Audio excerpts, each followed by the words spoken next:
Inside a Beverly Hills bank vault, out of sight for the past 50 years, rests the most controversial collection of ancient Egyptian art in history. When Miss Dimitra Seres Pozirikidis interviewed her, she told her, "I do not know of any museum that has so many pieces." I was about to ask you, you said that there were 28 pieces here. I mean, your collection is Yes. made of 28 pieces. What is the largest collection of Amarna artifacts today in the world? Ours.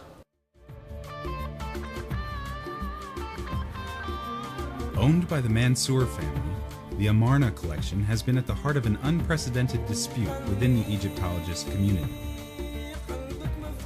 It's a mafia-type organization. They cover their own people, and if you step out of line, they're going to hurt you somehow. In the early 1920s, William Mansoor, a respected and internationally renowned antiquities dealer based in Cairo, purchased the first of a number of rare limestone artifacts designed in the Amarna style. My father officially retired from the antiquity business in 1947, officially. But it's my brothers who came here between 1947 and 1950. We brought not only the Amarna collection, but other artifacts. The provenance of the collection is shrouded in mystery. The pieces have been found and removed by a farmer living close to the archaeological site of Tel El Amarna. The piece is unique. The subject matter is repetitive. It's the princesses, it's Nefertiti, it's Akhenaten. That's it.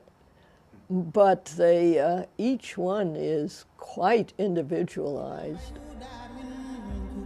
Mansoor, whose clients included royalty and major international museums, defended the authenticity of his collection of limestone artifacts. I would almost say countless pieces that the older Mansoor particularly, but also the younger ones, sold to important museums. One of the important pieces of the Taharka is a silver and, I don't know, just silver and gold statuettes and bronze statuette, which is very well known and which was acquired from the Mansoors.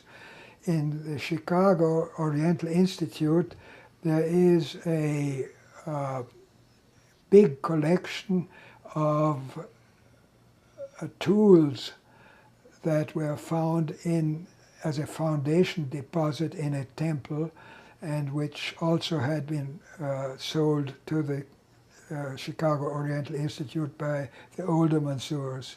It's just a couple of the more famous things that had been sold by the Mansoor family to the great museums of the world. In 1949, 2 Amarna heads were sent to the Boston Museum of Fine Arts to be examined by Professor William Young.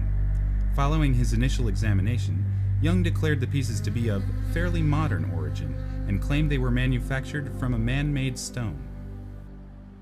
Some of the detractors have tried to show that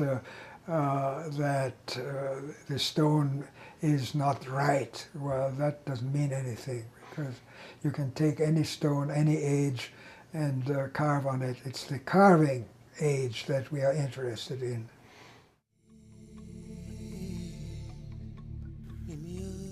Meanwhile, doctors Iskandar and Mustafa, both analytical chemists based at the Egyptian Museum in Cairo, examined the remaining pieces of the collection.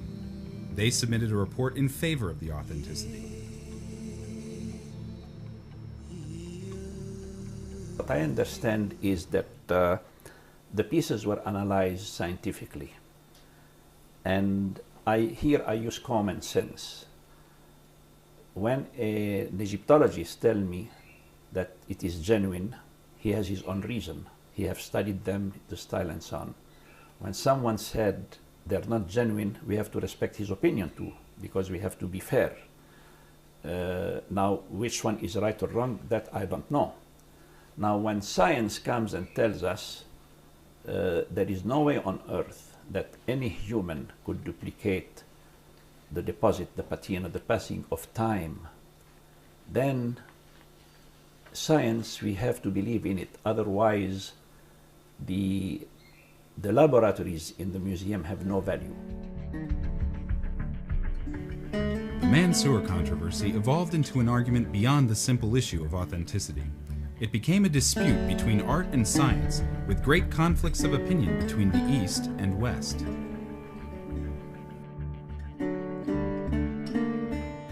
I think we can learn a lot from the Mansoor collection because these pieces are probably some of the finest work of the period. And by studying those, we see some of the changes that occurred in the art from before the Amarna period until after the Amarna period. We get a sense of family, which we really never had before. And afterwards, the sense of family was very distorted. For example, if Ramses would show his family, his wife came up to his knees generally, and his children about to his ankle.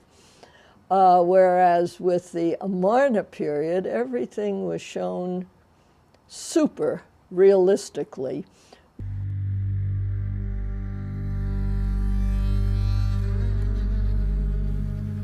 Out of the 28 experts who evaluated the collection, only 2 condemned it as fake. The authority of these 2 naysayers has grown in popularity, and today many Egyptologists are convinced the collection is a forgery, often without having seen it at all. The complete unwillingness of these people to take a look makes most archaeologists and museum people question the validity of their criticism. If you don't see, you don't look, you don't feel, you don't stop and study and spend time, I don't think people are equipped to pass judgment on whether they are real or not real. That calls for extensive work, study, and really seeing the pieces. Just to, out of hand from a picture, say, ah, this is not it. It's not acceptable.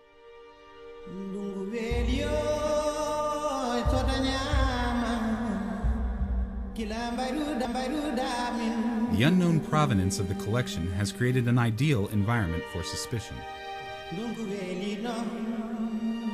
The Getty Museum had the Koros a few years back that they came out and said that they made this great discovery and they put it out, and it wasn't as old as they thought it was.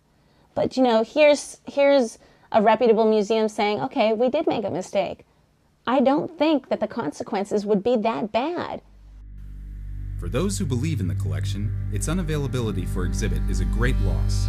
Amarna artifacts are extremely rare and valuable, for very few pieces of that era have been found. I think if these Egyptologists come forth, especially through this documentary, if they come forth and say, okay, well, let's reevaluate the scientific opinions. Let's work together with the science and say, okay, these are actually authentic. Let's bring this to the public and stop burying the truth. It's such a shame that these pieces have been buried and are sitting in a dark vault somewhere where no one can see them. It's a shame for the entire art community.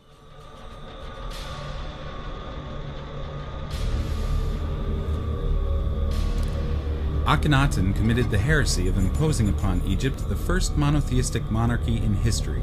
His entire legacy was destroyed, however, after his death by the succeeding pharaohs, condemning his memory to oblivion. Said it's a coincidence. 3,000 years ago, people wanted to destroy Akhenaten.